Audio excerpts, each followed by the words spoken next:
to Frankly Speaking Sports. We are honored and thrilled to have with us tonight a former Major League center fielder, first baseman who played from 1963 to 1974, played for the Boston Red Sox, played for the KC and Oakland Athletics, played for the Seattle Pilots, New York Mets, and Montreal Expos. Let's welcome in Jim Gosger. Jim, how you doing, buddy? Well, I'm trying to stay warm, Larry. It's been a bit cold here. We've had a little bit of snow here in Michigan, but overall, it's been decent winter. We haven't had an abundance of snow. We've got our 25 or 30 inches, so we've been very fortunate. A lot of the big storms have either went north or south of us. So I feel very lucky that we missed a lot of that and just waiting for the warm weather. Well, Jim, let me ask you this. You started your baseball career, at least at the major league level, in 1963. Now, I know there's a bunch of things that are different in today's world versus 1963, but what was some of the major differences with the game of baseball from the time you started till today? The strike zone is different, for one thing. The dress code is different, for another thing. If you talk to any of the players that played back when I did, there was a dress code on the field. And you watch the games now, and, you know, when I played on the teams that I played with, they were very strict on dress code on the field. And you had to look like a professional. And I'm not knocking these kids nowadays. I think things have changed, times have changed. But the time when we played, you just had to dress a certain way, and this is the way the organization wanted to do it. And nowadays, I guess it's freestyle, the way you want to dress and the way you want to look. You know, we couldn't have long hair. If you had long hair, the manager would grab you and say, go get a haircut. You know, at least look the part. And like I said, times have changed. It's been a little more lenient. I can remember when I was playing, when you were on the field, you couldn't talk and converse with your players who were playing against. You know, I mean, they were the opposite from what we were, and we just couldn't, you know, we couldn't converse with them. Nowadays, these kids can talk with each other and have a lot of fun on the field, which is probably nice. But back then, it was a little more strict than it is now. Now, let me ask you this. You know, one of the things in the news lately, and we heard about this possibly actually up in the Seattle area with the Mariners, they were talking about, you know, salary manipulation and, you know, all this stuff about sending players down to manipulate service time, this and that. But, you know, you had an incident way back that people don't remember, and it's been going on in baseball forever. I guess now they've just been enlightened to it. But in 1963, you got to play on the Red Sox team. You had gotten a signing bonus, and you had to basically sit there on the bench instead of being in the minor leagues the entire 1963 season. How disturbing was that for you? And how much, now that you look back on that, do you wish they would have just sent you back to the minor leagues so that you could get your playing time? You know, when I first signed with the Red Sox, I'd had a good year my first year. I played in Winston-Salem, North Carolina, which was a Class D league. I was supposed to start in Class B ball, but because I had a good spring and Ted Williams put in a good word for me, he was our hitting instructor, which we couldn't have had anybody any better, you know. And he talked to the manager, Eddie Popowski, and they took 5 rookies to Winston-Salem. And myself, Rico Petrocelli, Gabe Naldane, Jim Russell, and Billy Molina. The 5 of us, they took And I had a pretty good year. I hit 285, I think, at Winston-Salem. And the next year, with the new rules that they had then, if you were, you had to be protected or you could be picked up by somebody else. So I was lucky enough, I guess in one respect, to be on the Major League roster. They put me on the Major League roster. So I had a chance to sit there for a year, but I learned a lot. I learned a lot how to play the game. I learned how to dress and travel, and it was a great experience. I got my first Major League kit in Detroit, which was 50 miles from where I lived. All my family and friends were there. I got it off of one of the best pitchers that ever pitched in the game, I thought, was Frank Larry. And the thing that was so exciting about it was that Johnny Pesky said, go ahead on the jet, because he knew we were playing in my hometown or close to my hometown. And I got up there and I hit a line drive to center field, and Billy Bruton was standing out there, and to this day I think he let it drop in front of him. But the thing that stood out most was when I'm standing on first base, I look out at Frank Larry and he looks at me and tips his hat to me. And to me, that was nothing but class. I mean, I was a young kid, 19, 20 years old. I was so darn excited standing on first base. But to see that man who's been such a great pitcher with the Detroit Tigers to tip his hat to me, that kind of really made my year more than anything else. Oh, I could imagine. And then you play in, 64, you go back to the minors, and then you come back in 65. That year back in the minors, did it help from the things you learned sitting on the bench in 63? Did it help you do things in the minors that next year to get you ready for 1965? Yeah, the good thing about that was, Larry, was the fact that when I went back, I went to Reading, Pennsylvania, which was Double A at the time, and I played again for Eddie Popowski. He was more like a father to me. He told me when I was in Winston-Salem, he called me aside and says, you can make the big leagues. He says, what I want you to do is hustle. I said, what are you talking about, Pop? He says, I want you to run on and off the field all the time. That's going to be your trademark. And from then on, that's the way I played the game. And the second year or the year after in 64, I was in Reading, Pennsylvania. I had a good year. I was promoted to AAA ball, which was Toronto, which is only 100 miles from where I live here.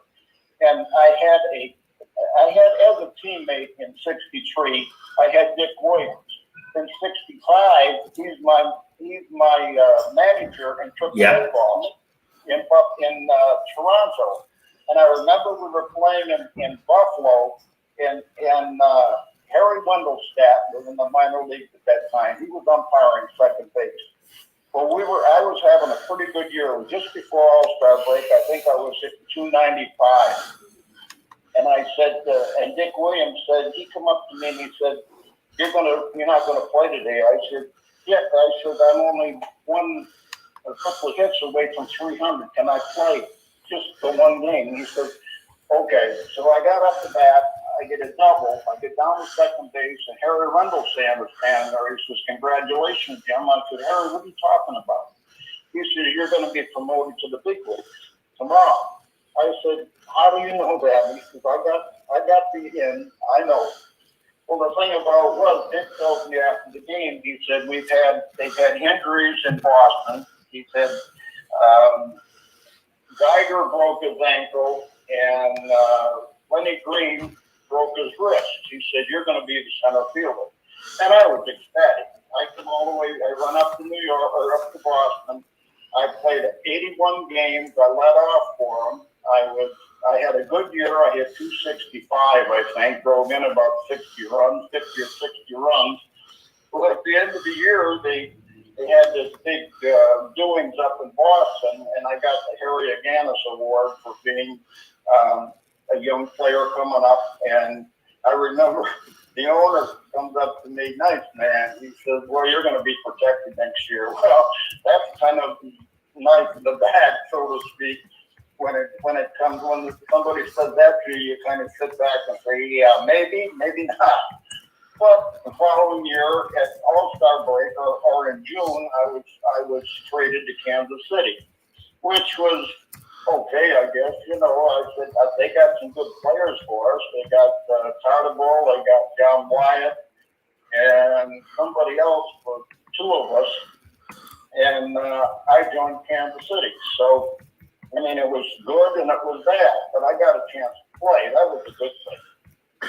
Jim, when you look back, I think it was, and don't quote me on it, 1960, I think, was the last year of the Negroes Leagues. And obviously one of the best pitchers ever to pitch, Satchel Paige. And I think if I remember correctly, you might have been the last guy to ever face Satchel Paige. What was it like to face Satchel Paige? And is it true, were you the last hitter to ever face him? Larry, it was funny. We went into Kansas City. I was with Boston. I was in 65. And we go into Kansas City, and we didn't know what Finley had in mind. But when we come out to the field, somebody had said, Satchel Paige is going to pitch 3 innings. And I said, wow.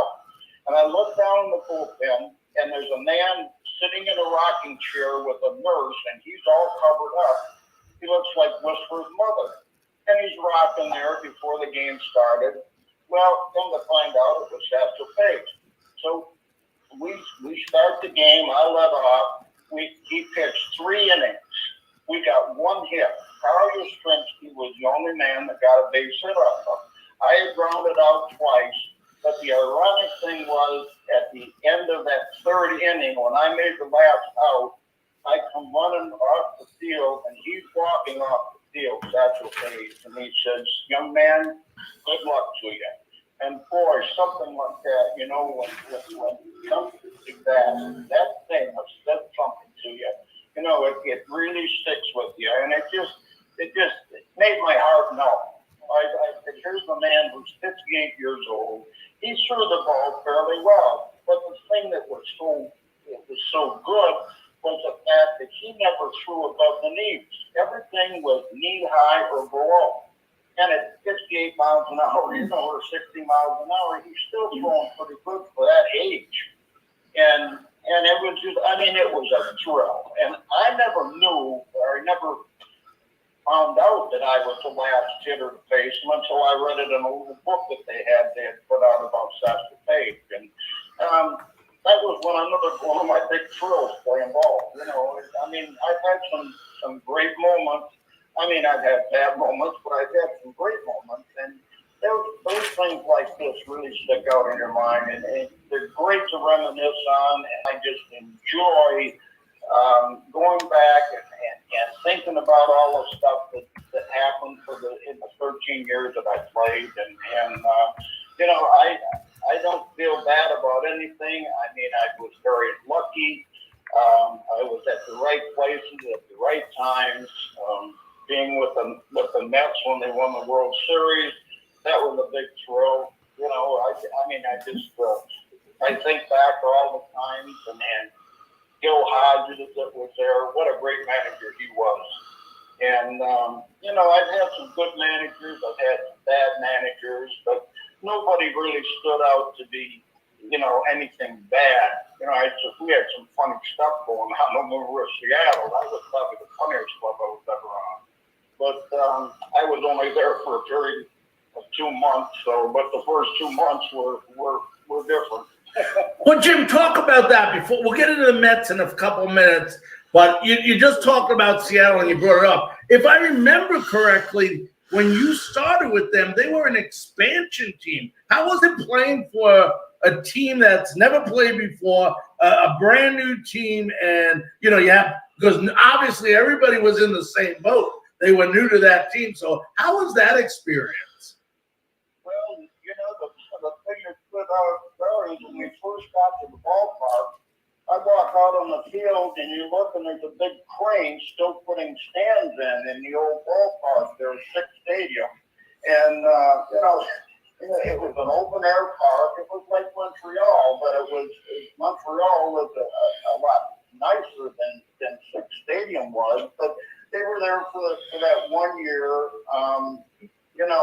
We had a great bunch of guys, but when you put 25 guys together that have never played together before, a lot of us were older, not young guys, and to try and win games, and we had a manager, Joe Schultz, but for some reason he just didn't care.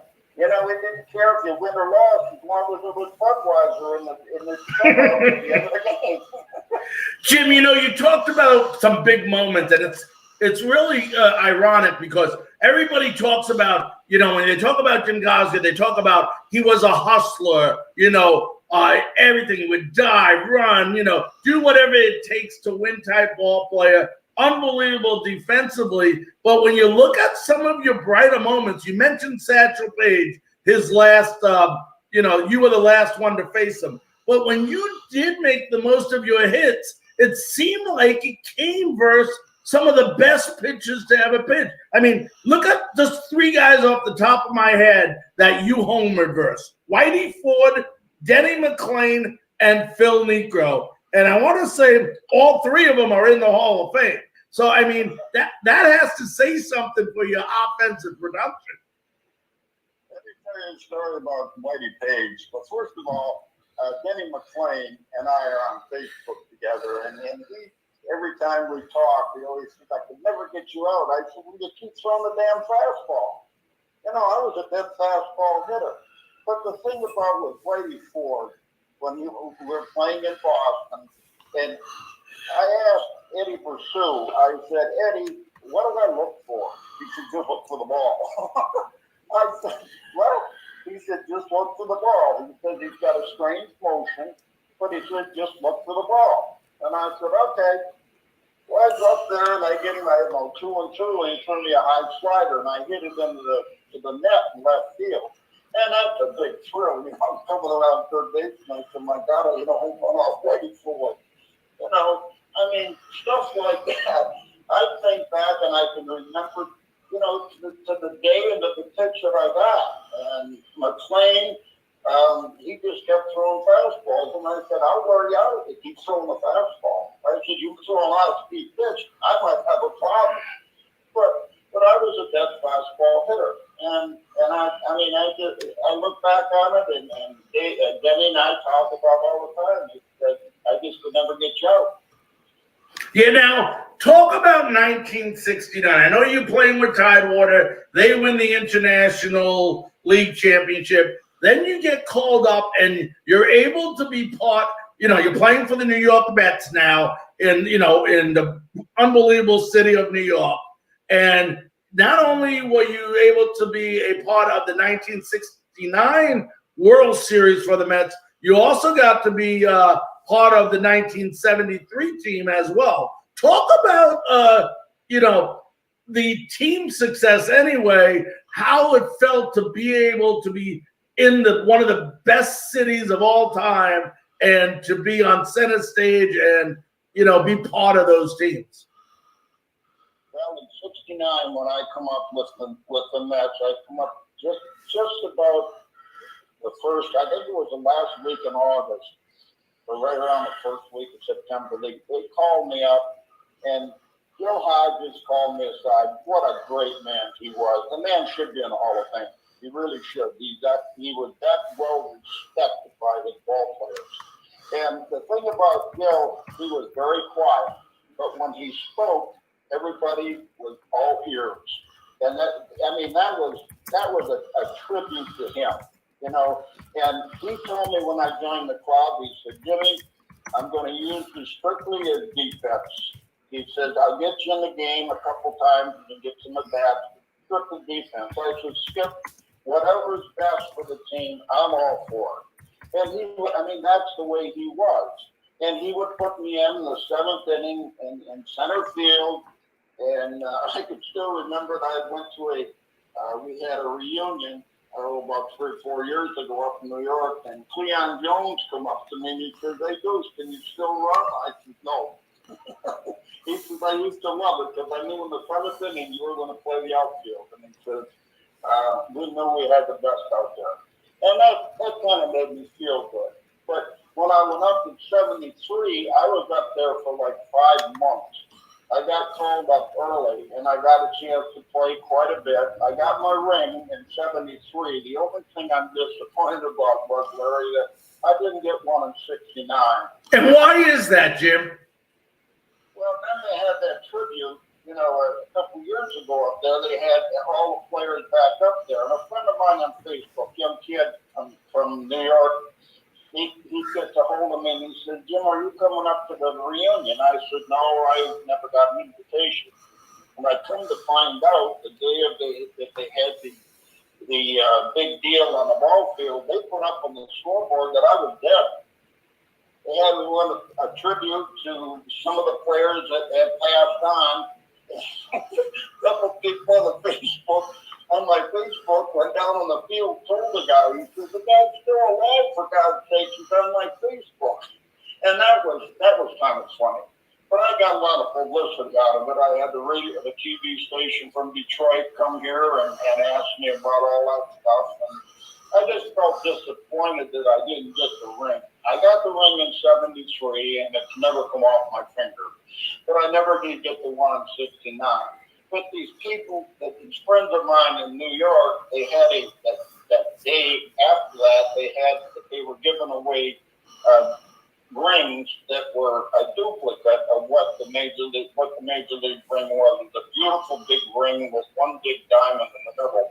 Well, I had come home from over at my sister's in Lansing, and my wife says, "You got a ring here, or you got a box here." And I opened it up and I started to cry because I thought it was a real thing, but it was a duplicate. But, stuff like that. And the thing that just got to me was the fact that they give all their coaches, all their personnel in the front office, all got a ring. And myself and about 4 or 5 other players that were up there didn't get one.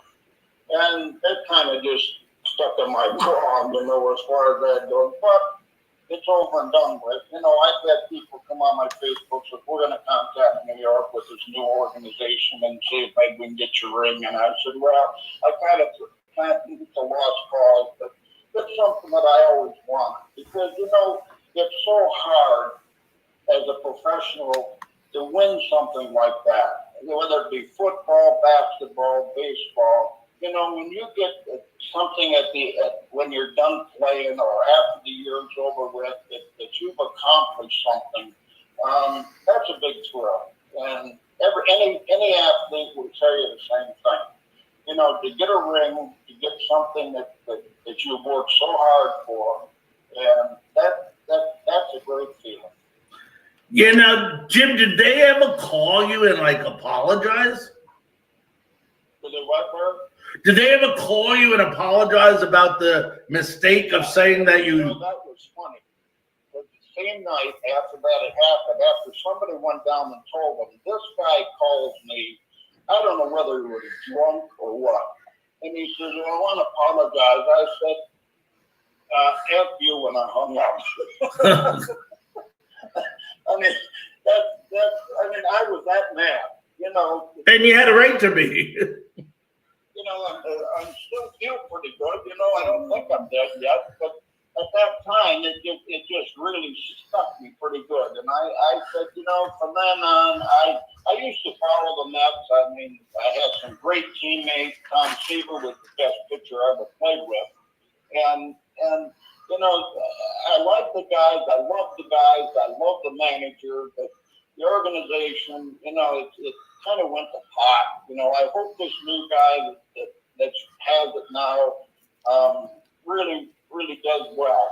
I'm glad to see they made some changes. They picked up some pretty good ball players this year, and I hope they do well. But I always had that bad craw in my mouth, about a bad taste in my mouth with what they did to myself and about 5 other ball players that were up there and contributed.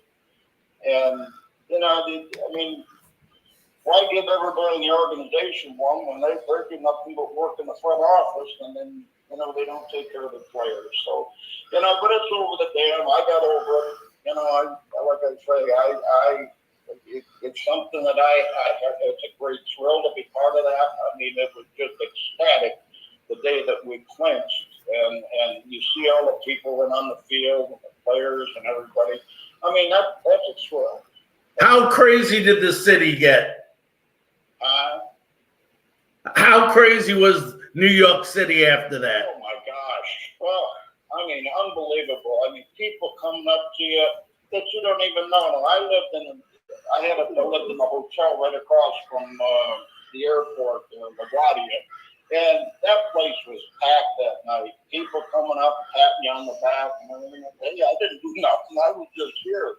But the people were so ecstatic about winning. They've never won anything there with the Mets before, and they start from scratch and they come out and put together a team like that. I mean, the pitching was unbelievable. We had mediocre hitting, but I'll tell you what, we had pitching.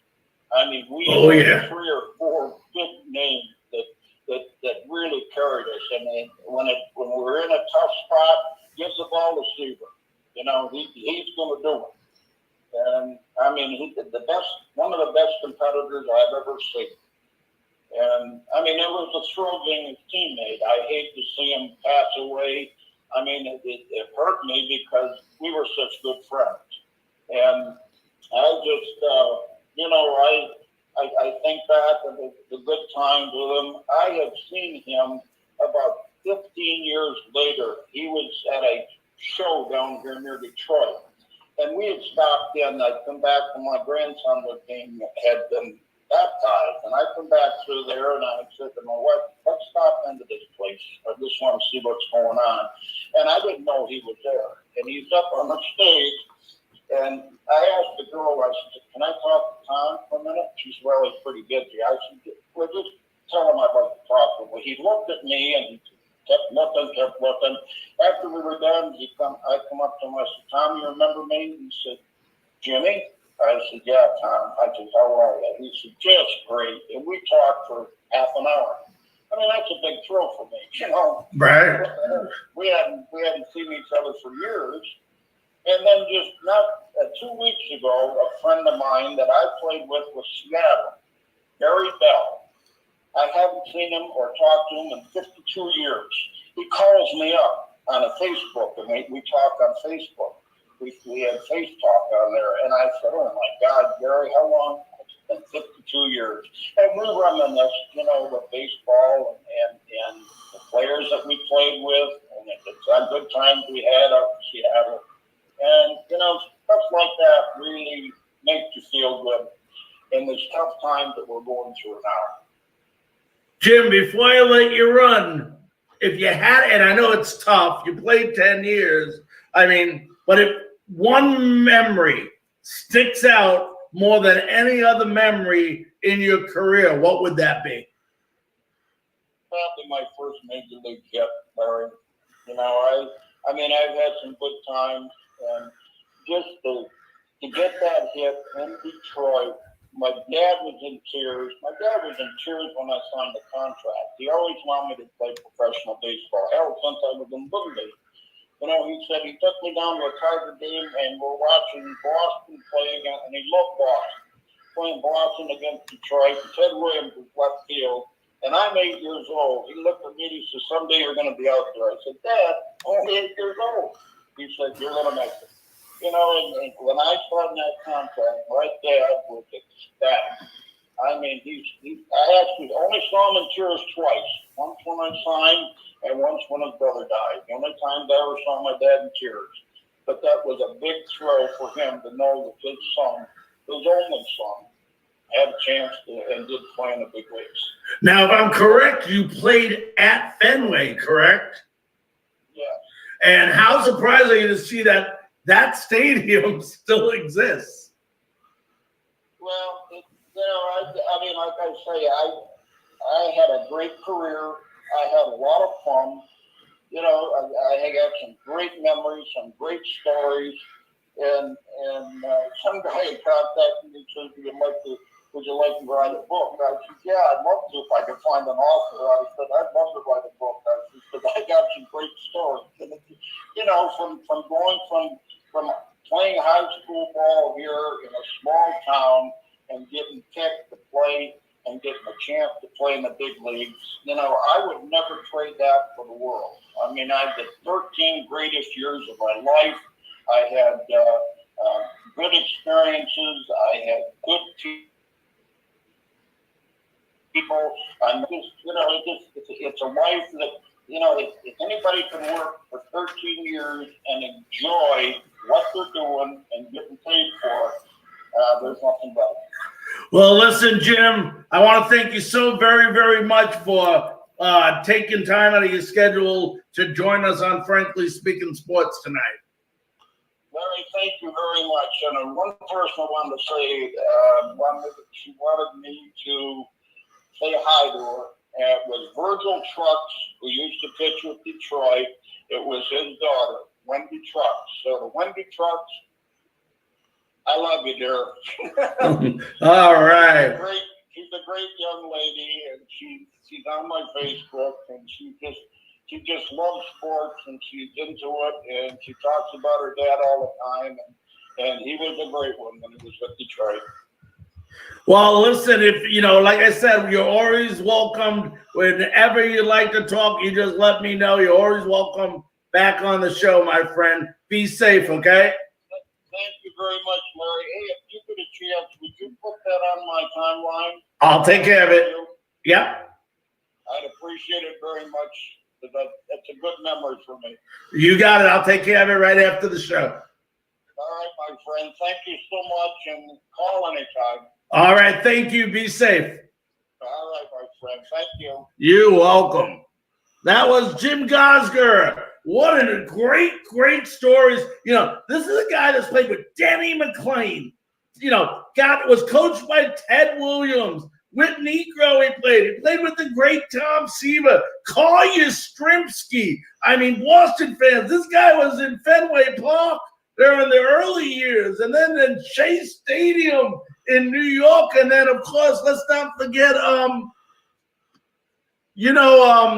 he played in Seattle for the Pilots and KC, that old ball field back there. Just incredible stories from Jim Gosger. And we want to thank him.